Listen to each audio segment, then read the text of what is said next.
Hello and welcome to today's dev update where we will be tackling all the changes coming with update 9.1.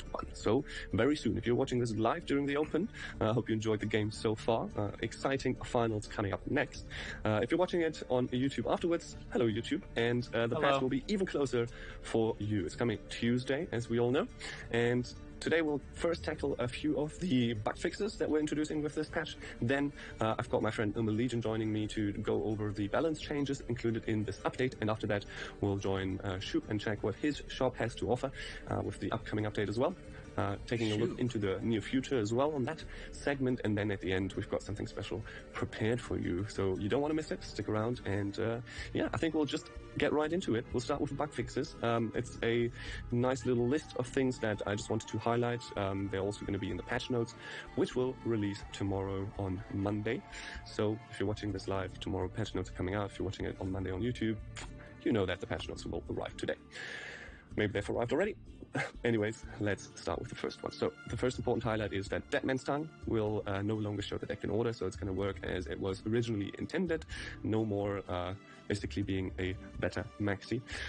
We've also got cards that don't no longer count the base power, increasing as boosting. So cards like Dire Bear, Kahir, and Black Blood no longer get triggered by that.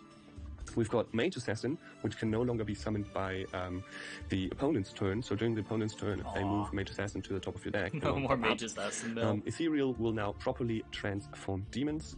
The next change is Cintrian Envoy, which now finally will show all the cards in the deck, not just units, as it is intended as well. Reinforced Ballista's cooldown will now correctly refresh at the beginning of the turn, not at the end. That was changed. And then two more. We've got Megascope and Dolblathana Whisperer, which will now reset their counter correctly when leaving the board. I thought Ethereal was transform non-demon basically unit. Means that if Megascope enters your graveyard... I guess when they changed it to order. Play it again. By shuffling it back, for example, then the counter will be reset correctly. And finally, we've got a fix to our shader issue that we had in the last patch, which will fix the visuals of Adrenaline and Shield as well. So that should be fixed for the upcoming update. Looking forward to seeing that in action. And yeah, speaking of actions, let's get Legion in here, and I welcome him onto the show, and then we'll go through all the balance changes that you are hopefully excited to hear about. And now, hello and welcome Legion. How are you doing, my man? Hello, Ryan. I'm doing pretty good. We are currently finalizing Job 2 of Rising Power, so it's pretty cool. I'm looking forward to... I can't wait for you guys to see it. Ooh, it's right around the corner, right? We've got one more patch in between, which is the patch we're going to talk about right now as well. But after that, sweet things on the horizon. Okay, I think we'll just jump right into it. We'll go over a few highlights of the balance patch, and then we'll also show the rest of the changes, so you've got all the info. But beforehand, obviously, this is a patch between two huge content drops, so it's aimed at adjusting a few cards. At least that's what I got the impression from you as the design team. Yeah, and we are adjusting some of the new cards, as well as we have plenty of buffs to the old cards. Actually, we are slowly, virtually adjusting the old cards to the modern power level. Let's say to the power level we expect from cards nowadays. Awesome. All right. I think we'll start right away with the mighty monsters. And the first change we want to talk about is White Frost, because it gets an additional effect. Oh, that's cool. Yeah, so since in 9.1, whenever you play White Hunt unit, it will get boosted by White Frost 1 an actual payoff too. I like it a lot. Draw, assuming that you play the White Frost leader ability. So we are doing that because you might remember we added Ancient Foglets as support for the Weather Monsters archetype. It didn't quite make the archetype very, very strong, but we don't want to give up on it. And we felt like this leader can use a nice little tweak, some encouragement for playing the White Hunt cards. What is worth noting here is, for example, cards like Naglfar's Crew. Due to how game logic works, Naglfar's Crew will get boosted by 1 immediately when it drops, even though it will be the source of the frost in the first place, right? Because the deploy will resolve first, the frost will get spawned, Naglfar's Crew will also get boosted. So yeah, enjoy your boosted Wild Hunt units. Nice. I think that's a cool idea. It reminds me a bit of the free harmony tag you get with the Scoia'tael leader, which allows the trends to pop out more easily, and I think this will allow you to gain your dominance a bit easier as well, so that's cool. All right, speaking of dominating monster cards, let's take a look at Witch Apprentice right here. Yeah, the most intimidating pick ever.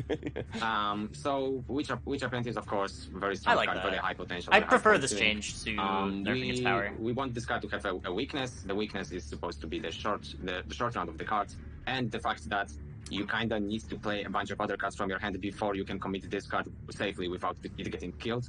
But when it costed 4 provisions, those downsides didn't really matter all that much, because it's just, a 4 provision card. It never hurts that much if it gets answered, and if it doesn't, it goes really high. So we wanted the risk to be slightly higher, so now the card is more costly, and the rest of your deck will I think it's a problem that it's similar to weaker if you want to Witch Apprentice. Sabbath is a very different condition. Right, that's cool, I guess. Than just having a higher unit. Changing a provision. This makes it so that it's still able to trigger Thrive more easily. Whereas if it's a 3-power card, it's never triggering your Thrive Zone curve. It's still going to be a white, big, happy pig if it gets that Sabbath condition for. And reminder for all the new viewers, Sabbath means that you need 20. It makes it way worse to and then this effect will trigger. Play it and not have it trigger the same turn if it's 3 too. There's a lot of stuff that heavily punishes. We've got the rest of the monster changes as you deploying a 3-power unit. What is this? Hideous Feast, 5-4, cool. Ice Giant, 6-5. I didn't know that card still cost 6. That's crazy. Griffin, 8-9. Okay. Kikimor Worker, revisions from 5-4. Okay, Red Riders, 6-5. Ardgith. Ardgith gets another buff. Huh. Marilorn power change from 3-4.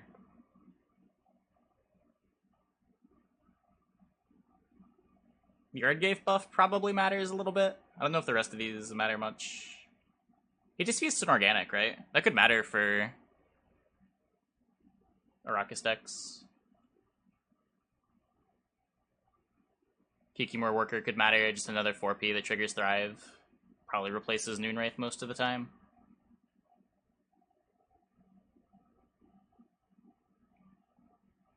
A 5P card that pulls Winter Queen is kind of interesting too.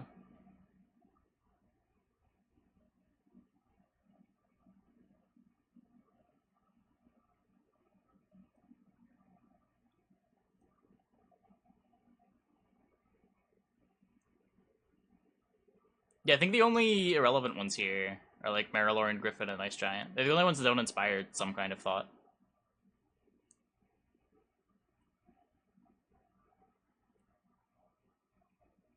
You can see there's a decent amount of provision changes and power Marilorn triggers a Death Wish. Just increasing the power level or decreasing the It's technically a to play 10 for 5 if you have Harpy Egg, but then you gotta play a Harpy Egg cards to and not consume it immediately. From the cards nowadays. Yeah, alright, now onto the Northern Realms, the Northern Kingdoms. We've got our first little nerf, which is actually Pincer Maneuver. You will get 1 less provision in your deck if you play this leader. Yeah, exactly. So when we changed Pincer Maneuver to have 2 charges, we expected it to be strong, but we didn't want to discourage players from trying it out. So at first we didn't want to nerf the provisions, but I think right now it's pretty clear that the leader ability is strong. It fits into many Northern Realms decks. So we don't think there's the need to have this extra encouragement for 16 provision bonus, so it gets lowered to 15. Alright, so high. I don't think Pincer's a problem. Straightforward. This one is a bit more. I don't even think it's particularly we've got good. 2 changes. We've got a nerf regarding to the power, the points, the strength. Okay. Reinforced Ballista now only has 3 power, but it gets an additional armor. So now just make it a little it's less bit more generic, protected strong, from those weak shots from the opponent. Yeah, it's the idea here is that we want to keep it within the same removal reach. So it still dies from 4 damage if it gets played in melee row. It dies from 5 damage if it gets played in the back row. But the idea here is that Reinforced Ballista is a very powerful engine. It can really help to remove press play by the opponent. Sometimes pings twice in a round, like fairly easy if you just have maybe the siege trigger, maybe some other warfare. So we think that while this engine is so powerful, we are fine with it being powerful, but we would like it to be a bit weaker in terms of tempo. That's why we remove this 1 point, but it gives the extra armor so it doesn't get removed more easy. Because that's not necessarily I don't think that's the problem. Course, I think the problem with Ballista is even in non-siege decks, this is the pinger of choice. Like, this is the default, and I don't know if you want this one to be the default. The more generic ones, like Archer, should probably be encouraged if you just want like a random pinger in your deck. I don't know if this does enough to do that, but that was the problem that I saw with it. Like, Revs want to play Reinforced Ballista over Archer.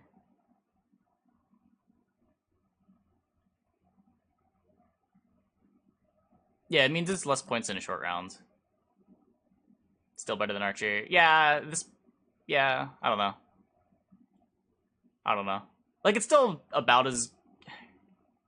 I don't know. It's a when you play change. this in melee row, so maybe against Nilfgaard, the back row will be more. Archer's still good on Obi. Yeah, like you have to play one Archer, but you play two Ballistas before the second Archer. So you don't get, amnesty, maybe Swears, since somebody plays Swears. Mm-hmm. So yeah, in general, we want this engine to still be strong, but we don't want it to have the tempo that it had before.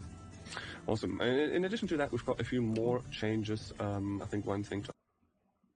Beginning elites. Power change, provisions changed from 5 to 4. I didn't know that thing still costs 5. War Chariot added cooldown 3.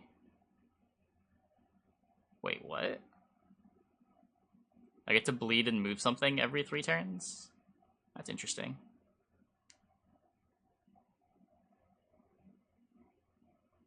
Curse Knight's a 4P? The highlight is that War Chariot now. Curse Knight's a 4P. Yeah, you can transform Joachim's. Huh. And, like, save your stuff from poison. I thought Immortal Cap was already 5. I didn't realize that it hadn't been buffed yet. I feel like there's a lot of those that have happened this patch already. Just like things that I thought were cheaper.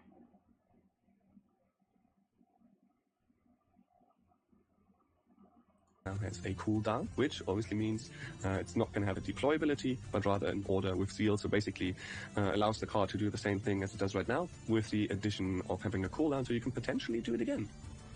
Yeah. I think. And yeah, there's a bunch of other tweaks to old cards. Yeah. As mentioned before. All right. So I think that's it for Northern Realms. Let's take a look at the opposing side of this huge battle, which should be Nilfgaard, obviously. Yeah, and imprisonment. So this is very similar story as with Pincer Maneuver. At this point, I think it also became clear that imprisonment is powerful ability. It fits into most Nilfgaard decks, and this additional encouragement of 16 provisions is a good point. It's pretty much the same story as with Pincer. So we are lowering the provision bonus to 15, and worth noting that we will come back to this topic when you show the other changes, Ryan. But we also changed the provision bonus of Double Cross. Not because Double Cross had some outstanding performance in the recent patch, but why? Because we want to avoid situation in which the deck that is played currently with imprisonment... Just a way to shake up the game. It gives you some more options to play around with. It's probably not going to do anything broken. Leaders that give 17 provision bonus, you probably noticed this in the past. But it might make some cards that weren't played before C-play. 16, and this is also what we did for Double Cross, so those would be the 2 nerfs to those leaders. They nerfed Nilfgaard leaders awesome. in Now, general. speaking of nerfs, I think the next change is definitely one that I guess most people will be very happy with. A small tweak to 2 cards specifically that play the same archetype, and let's start with Viper Witcher, which gets an additional line that reads, if it's not a token, spawn a base copy of that unit at the top of opponent's deck. And the important part to highlight here is the start of that sentence, which says, if it's not a token. So basically, makes Slug feel a lot more reasonable to play against. You won't be able to target tokens. Exciting patch note hype. Hey, Southend, thanks to the Prime, thanks in 7 months. I don't know, it's been interesting so far. There are a couple of weird changes, but it's mostly fine. This is a cool change. I like this a lot. Anymore, because they won't, or at least you can still target them, you can still get bleeding to them, but they won't spawn on the top of the deck.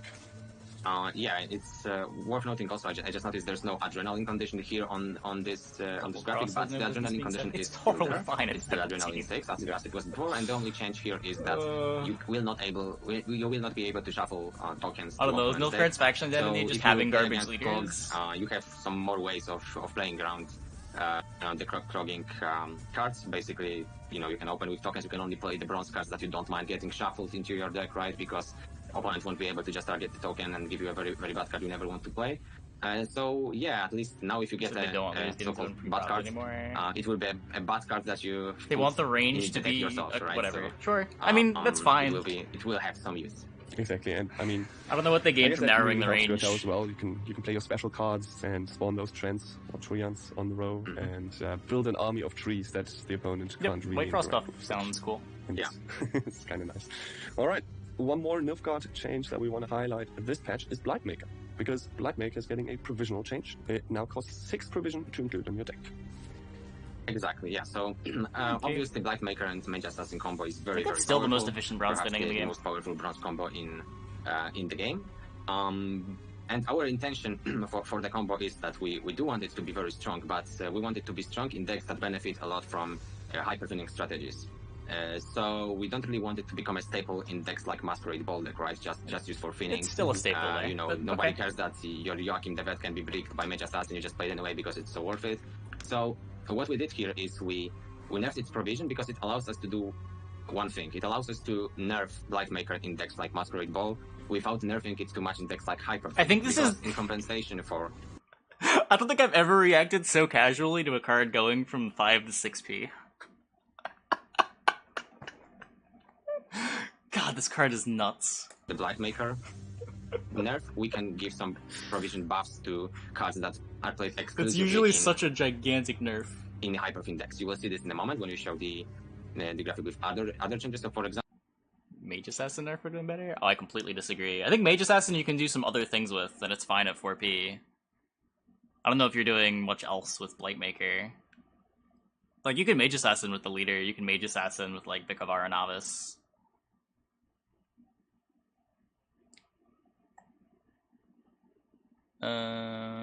Okay, so what is this? Imperial Formation, when Soldier has been exhausted, move a unit.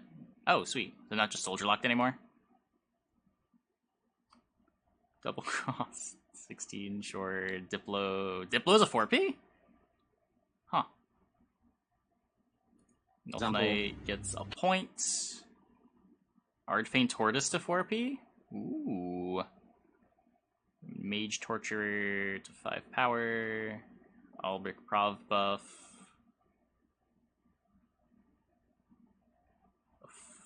Fawn Prov drop? Huh. Imperial Golem power up. And Prov buff. Trying to make you play Imperial Golem and Hyperthin. Guardian changed from gold to bronze. Ooh. So no more bricking Naglfars or Roderick's.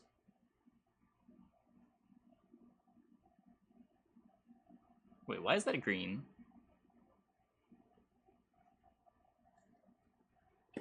This is a nerf, right?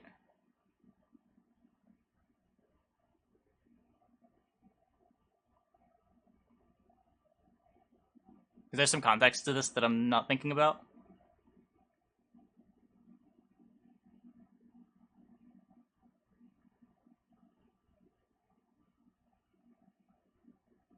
Hard to say nerf or buff. It's only relevant for Cynthia. And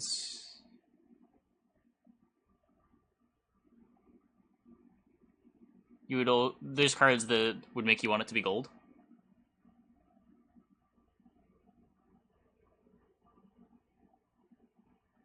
They talk about it? Okay. Here you can see that Afon, for example, got the provisions changed. When we go to neutral, you will see that we also buff the for Divination or Tris Marigold. So those are, you know, kind of Hyperfin exclusive cards. So those decks, if you play those cards in your deck, you won't even feel the Blightmaker nerf. However, if you played Masquerade Ball, you will have to rethink if you still want the Blightmaker, because it just became more costly by, as you said, Ryan, before 2 provisions, because it's a bronze card. So 2 of your provisions will have to be adjusted somehow if you want to keep playing the card. Yep, and there it is, the rest of the changes right there for you as well. We've got cards like Albric, Mage Torturer. The Tortoise buff and the general buffs to Tortoise is buffed too, so like the Afon package is really cool. Well. So lots of new I can see this making soldiers in your decks reasonable. I already kind of like the soldiers soldiers deck. Also, another thing to add, we've got the Guardian, which changes its tier from gold to bronze, which I like, especially because I remember one game very fondly where my opponent clogged me with putting a Guardian on top of my deck, and I thought, I'm smart, I'm going to use Dead Man's Tongue because I can banish 2 bronze cards out of my deck. And then I clicked on the Guardian first, and then I realized I don't have the second proc because I just banished the gold card, which is worth basically 0 points. I think either it was 0 or 3, but yeah. Yeah, it wasn't a very good counterplay in the end, right? So yes. It was a bait, you could say. It was a little bit of an oversight on our side because the Guardian previously was only spawned by Cynthia, who is a gold card, so the token was also gold. But now, when it's spawned by Blightmaker, it's more playable. We decided that there's no point for the token to be a gold card. Fair warning to Hyperfin players here. My Hyperfin players. Be careful, because sometimes what people would do is they would play Yennefer's Invocation on King Foltest, And as Like, we know, that's King's the Focus, archetype if they're he trying to boosts, push for Nilfgaard, this expansion, bronze right? units, Shouldn't you be will that shuffle more surprising. cards into your deck, and this is something you very much want to avoid when you play Hyperfield, right? You don't want more cards in your deck. So what I did, and probably many people did too, is I would place it next to the Guardian, because then it boosts the Guardian, right? So it doesn't shuffle it. But now if you do that, you will actually get plenty of Guardians in your deck. So yeah, don't do that. Just worry. Not really. An army of guardians, I like it. Yeah, so you can clog yourself if you miss clogging your deck with tokens. Okay, speaking of tokens, You want I hope you're normal stuff? as And excited other as people I want am for the Hyperthin. premium tokens coming up. Yeah, absolutely. Sadly, with working from home, you don't get to spy on the artists like right across the room, but I did get to see a few of the Does normal examples that they're stuff working mean? on, and yeah, I'm really happy that we're managing to finally the fuck? bring those into the game as well. Yeah, looking forward to it, especially for decks like that I ambush, right? When you have a lot of tokens on board. Oh yes, and the trends, the little tree armies, I just love them, so wholesome. Okay, speaking of something that is not very wholesome, we've got pirates. We've got the Pirates Cove coming up. The first change for Syndicate that we want to highlight is another provisional change. Yes, so you will see that Pirate's Cove and Jackpot, both leader abilities get their provision bonus lowered. Again, pretty similar to Pincer, to Imprisonment. Kind of hard to when we find changed props in the decks. those leader abilities, we didn't want to discourage players from trying them out. But at this point, it's pretty clear that they are good. The Jackpot buff was very beneficial to Syndicate. The Pirates Cove buff was very beneficial. So we want to lower the provision bonus of both of those abilities because it's clear that both of them are very strong right now. So yeah, you will have to readjust your deck if you play those leader abilities. All right. The next change is Horizon Junior, which loses a point. So basically, Yeah, this is weakens also the pretty tempo significant. that you can gain with this card. Is that the intention? Yeah. It does two things here. So first of all, as you said, Ryan, it weakens the tempo of a very strong removal card, right? So it won't trade that much. Unwarranted. It I won't kind of trade disagree. that well with Horizon was a with messed up threats that it card. will answer. But it also does another thing, which is, Horizon's for example, when you play Swarm against Syndicate, it really sucks to know that you can't drop your Undead Eyes The problem is or the card as a Drones whole. they will It's just just like get efficiently removed traded by up with everything. Horizon's free ability. And what it does is, with 4 power, You remove all of his power, and all of a sudden he's a 10 provision remove, parasite. Junior from the board, so it will be easier to maybe prepare the board for your swarming cards to come. Has a So this is the significant. idea, lower tempo and Your easier card to remove. losing a point. So the swarming strategist cannot be so intimidated by Pretty much always by the significant. Junior himself. No, that makes sense, especially for, especially as you said, Monster Swarm, where the Arca Swarm decks often runs. There's 4, what's it called? The 4. It's like the same reaction everyone had when they nerfed if you got Wild Boar at the excessive sea. damage. Yeah, natural selection. Yeah, natural selection. But like there, they now, also gave the card a prov. Everyone was convinced like Wild Boar of the Sea got buffed, and then 2 weeks later there were no Wild Boar of the Seas anywhere on ladder. And the card has not seen play since. since. Also appreciate being able to kill maybe with, like, I don't know, making a bomb or some other removal for damage. Yeah, lots of new ways to eliminate this piece of, I'd say, a very unfriendly person. Anyways, we've got a few more changes coming up for Syndicate. We've got Smuggle getting a provisional change, and actually a few cards here gaining a point of power or losing a provision, so you can fit them nicely into your deck. I mean, the arguments are kind I of the would same. like It to doesn't give a matter that shout Wild out Boar is to one conditional. person who caught me on I think it was Mercer's stream, and they said it would be very nice if Smuggle costed 4 provisions, right? And at that point I knew that it will be 4 provisions because the patch was already prepared. So, and I was only thinking, if only you knew, right? So yeah, this is it. Smuggle is cheaper, as well as some other cards that aren't really great for Syndicate, but maybe we'll see some more interest from the players.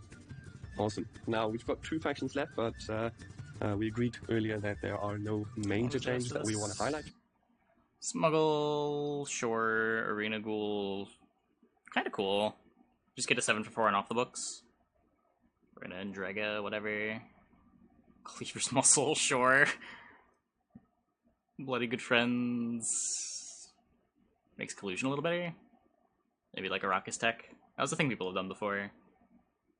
Get a new part, increase profit by 1 for each allied slice deductress. Interesting. For those factions, I'm still going to throw the changes up on screen. We've got Skellige, first of all. Rage of the Sea, Prov buff, Berserk requirements, easier to trigger the Berserk, Demon Pirate, more power, Raging Bear, more power. Raging Bear damages an ally by 2, right? Disgraced Brawler gets cheaper. What's Disgraced Brawler? Is he the Bloodthirst 3 Lock Self guy? But Builder's an armor engine now?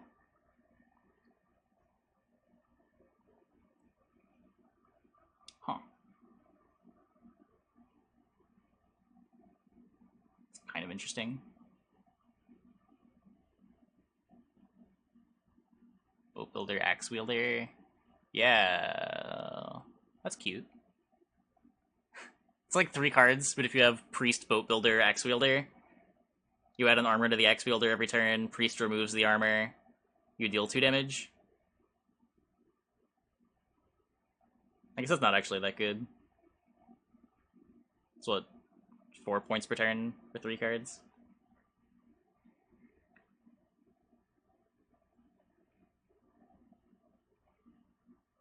Warcrier buff? Huh. This is still Bloodthirst 1, right? Deploys as a 5. That's a big change. Morkvarg is a pirate. Whoa, Morkvarg is a pirate ends cheaper? They buffed Morkvarg? Whoa, okay. I mean, Morkvarg was the most cuttable part of the discard package. I'm just a little surprised to see it.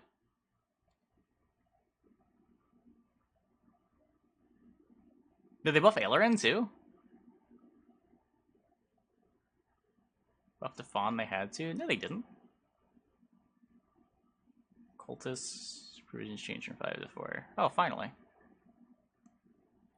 Which Rage of the Sea actually gets a nice provision bonus, so you get 1 more provision you can enter into your deck, and a few other changes as well. I want to highlight the Morkvarg, the normal Morkvarg, now getting the pirate category as well. Yeah, so what you can do, for example, is if you play Kraken Fate and opponent's lowest unit is a 5, you can get a very nice duel where Morkvarg the will werewolf's a come pirate now. for free, basically, right? So that's maybe an additional. It's quite, you know, maybe it requires plenty of setup. It requires a really good board setup, but it's another use for Morkvarg. And yeah, so you will see that there's those buffs coming from Skellige. I know some people might expect more. I think we can go to Scoia'tael if you don't mind, Ryan. So because I would like to talk about those factions, both of those factions. This looks like some Scoia'tael changes. Elf Hunter. Huh. 2 elf bodies, one of them being a Deadeye. Waylay to 4P is a good change. They need to let you confirm choice the fucking Vanadane, though. That's the big thing. Like, if you could reasonably play Vanadane in a deck, you could consider also playing some natural Waylays with them at 4P.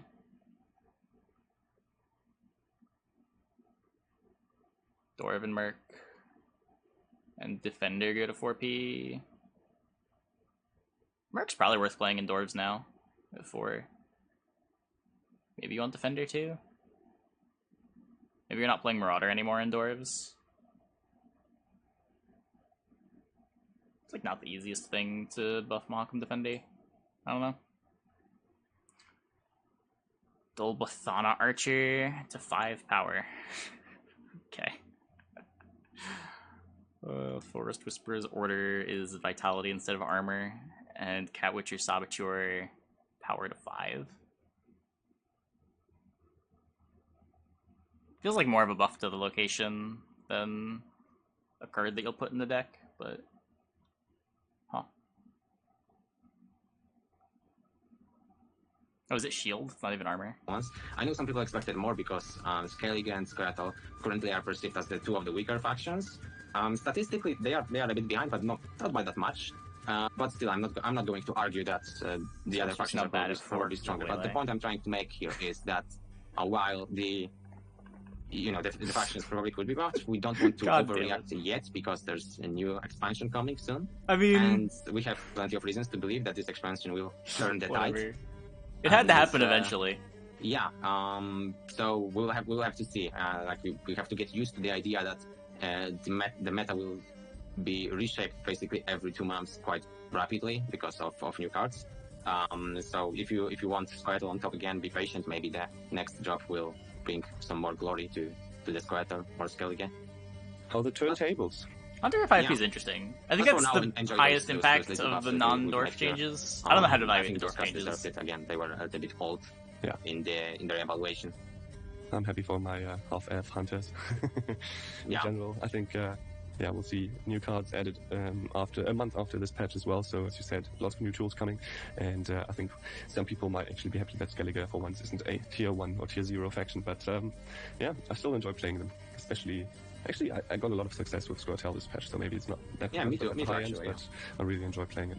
All right, enough rambling about these two factions. Now, we've got the most important change of this whole patch. The I think highlight of your designer career so far. We've got a change to Weathermaker.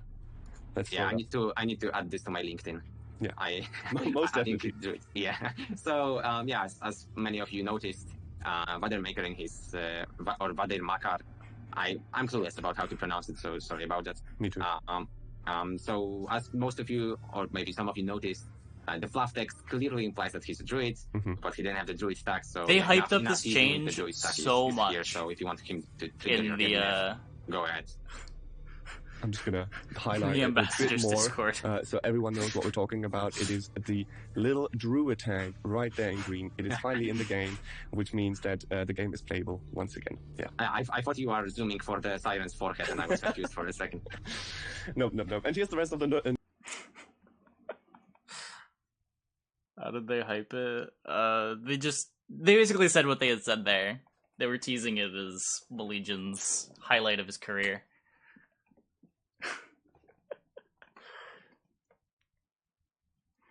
Okay. Doppler, 6 to 5. Cool, Elder Bear. 4 provision Elder Bear! That's exciting. It's like kind of a playable card now. Caravan Guard, 6 to 5. Okay. Swallow, 5 to 4.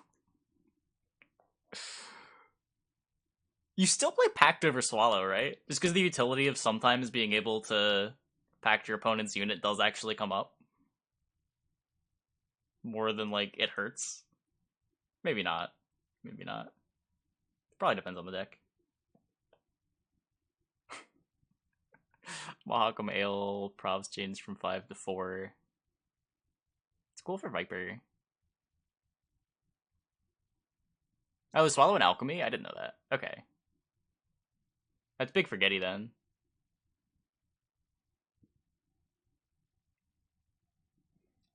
Scout 5 to 4. Scout's just Veil now, right? Weathermaker. True category. Yennefer Divination. Prov change. Triss Miracle. Prov change. Okay. The neutral changes, also highlighting now Elder Bear. Just boost you gotta recoin the term Elder Bear now to cards being a 6 for 4, I guess. We actually caught ourselves a few times asking if a card we are thinking about would be played over Elder Bear. This was a pretty, refreshing experience. Interesting.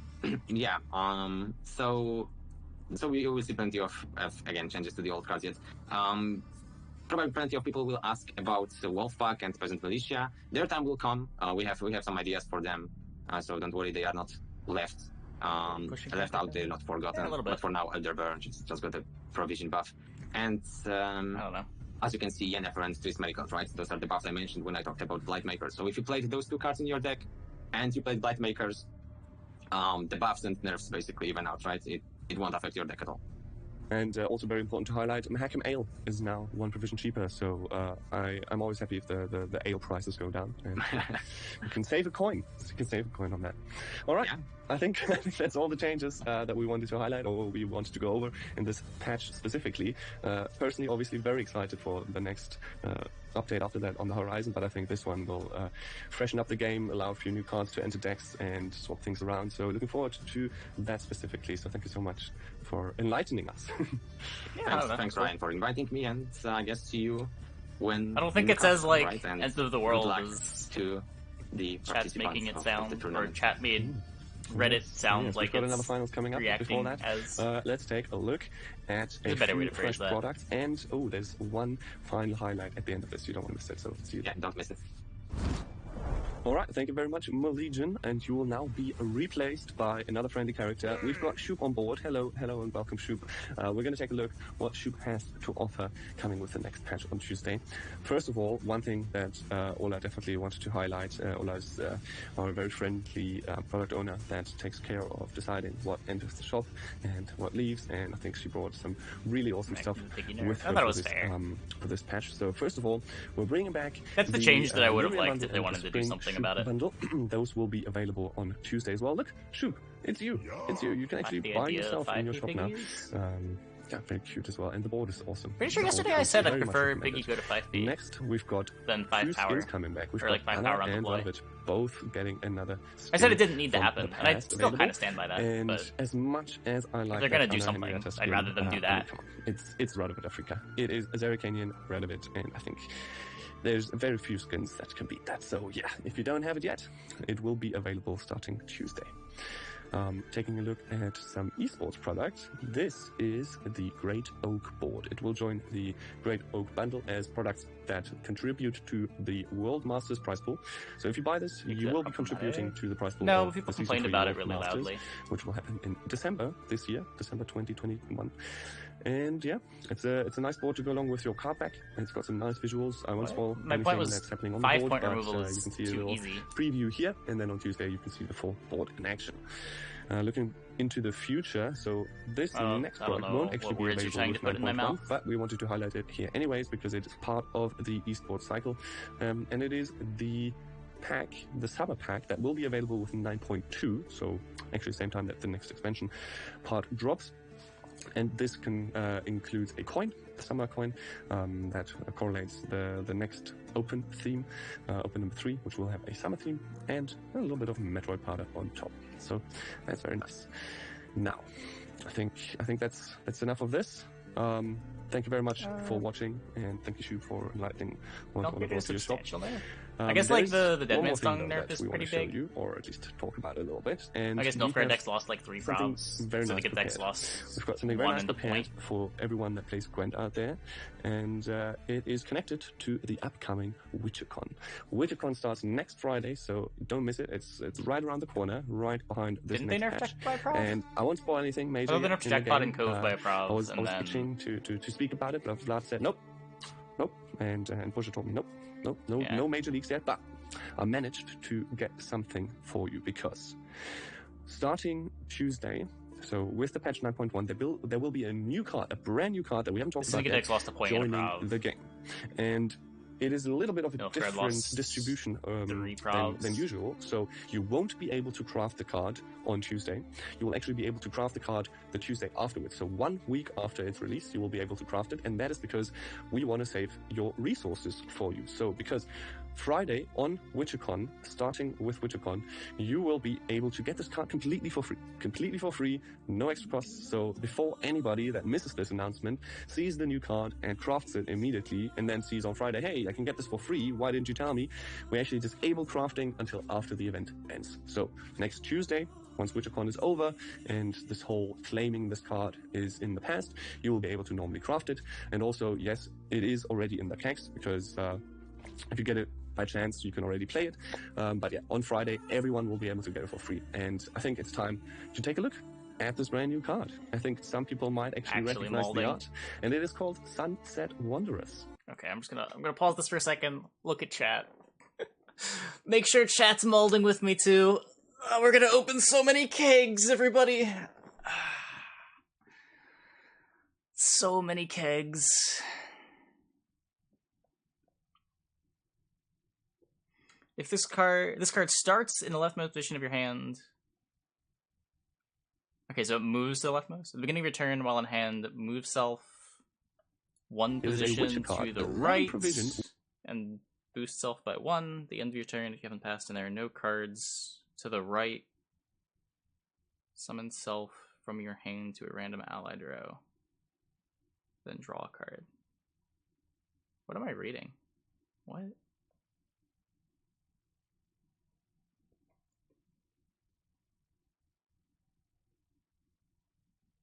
What? Oh, okay, so it starts in your leftmost, as in you always open with it? Is this card always in your starting hand, or is it when you draw it, it goes to the leftmost position? I guess I should listen to what they're saying. 1 point only. Okay, so the effect has to be good. And the effect actually is a long wall of text, so let me read that out for you. This card starts in the leftmost position of your hand. At the beginning of your turn, while in hand, move self 1 position to the right and then boost self by 1. At the end of your turn, if you haven't passed and there are no cards to the right of this card, summon self from your hand to random allied row and then draw a card. So, just to sum it up nicely, it will always, when you draw it, start in the left of your hand. So, all the other cards will be to the right side of this. If you get it in round 1, that will mean it will be on the far left side of your hand, and you will have 9 other cards on the right. I guess and then every time your turn starts, it will move 1 position to the right and boost itself. So if it moves 9 cards to the right before jumping out, it will get boosted 9 times, and then you will play an extra 10 points for free. Because when it jumps out of your hand, it will always start in your hand. So you don't lose that card event. There is a tweet. Okay, so the card's not heinously unplayable. This card is about to be real heinous if it didn't start in your hand. You just gained some juicy extra points. There it is. Will always start in your hand. You don't need to draw into it.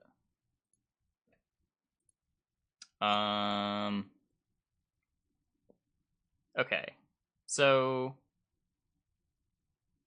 move self 1 position to the right. Boost self by 1. It's like another...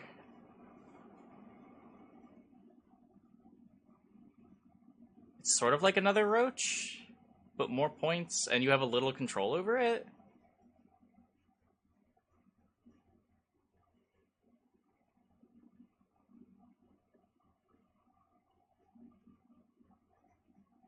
I like that you can't bamboozle with it at the end of your turn if you haven't passed.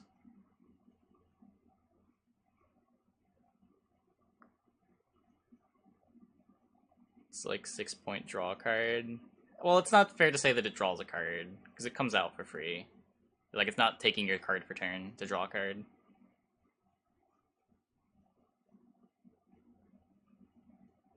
Is there a reason to play taller? Yeah. Taller, Snowdrop. And tactical decision. Yeah, you can tactical decision the cards that end up to the left of this. It's really similar to Roach for more points. Yeah, Dandelion Poet, same sort of idea. You have a lot of control over when this comes out. Kind of.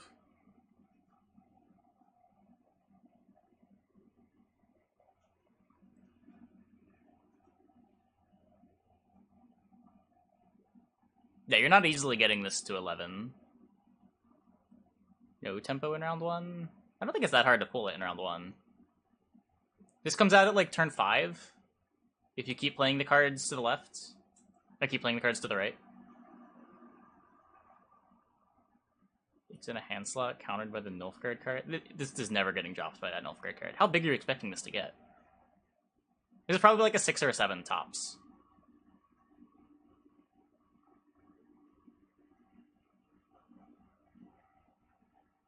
It's your whole hand. It keeps moving to the right.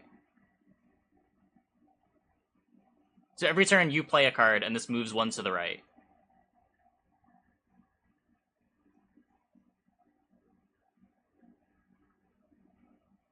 It's already good at 6 for 11? Just flip the coin. No.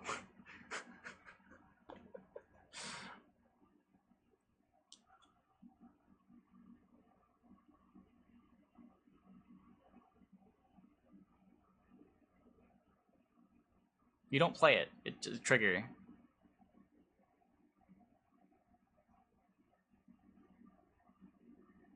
It's just a thinning card. Like, it comes out of your hand instead of your deck, but it draws you a card immediately. It's like a Roach that you don't have to mulligan. Or a Roach that you don't want to mulligan.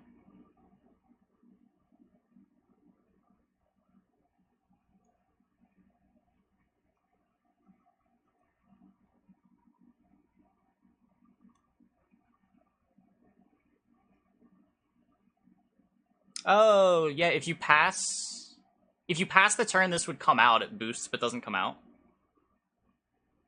That's interesting. Hey, Helios. Why do you keep this card in your hands? You could try to do stuff like the Nilfgaard leader, tactical decision. Draw 3 cards, put 3 cards to the left, back on top of your deck to extend this for 3 turns. Cards like Daldric, cards like Istrid, Snowdrop can all extend this.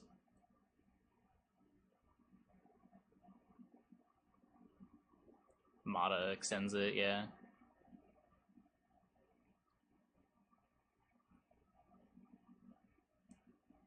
Yeah, the card's cool. I'm not sure the reward is big enough to where you want to build around it, but...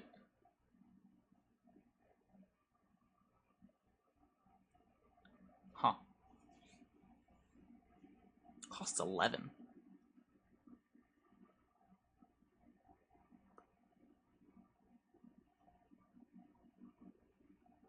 It's on par with Siri. Don't compare this to Siri Dash.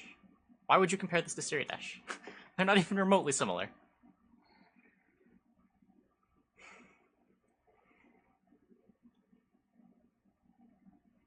Snowdrop doesn't extend it?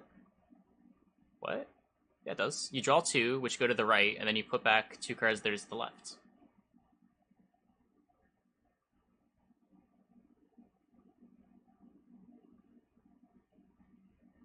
Yeah, it's similar to Dandelion.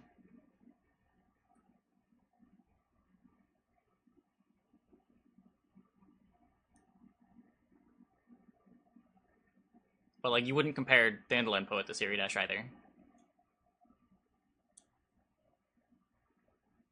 Power can be reset to 1. Yeah.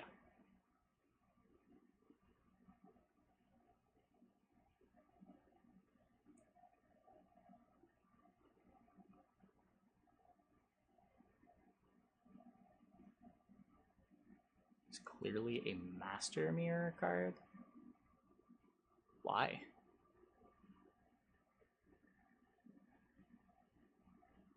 It's a mini game inside your hand. Yeah, yeah. Like taxes your sequencing a bit if you want to try to optimize.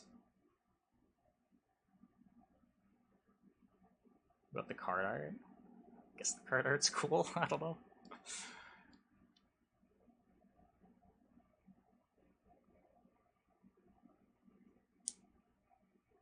Yeah, like on average, this is gonna come out as 5. I don't know if any deck is in the market for just an 11 prov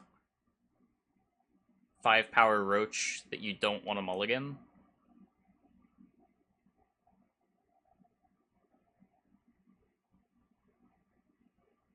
But maybe this is something you want to play with like tactical decision. I don't know.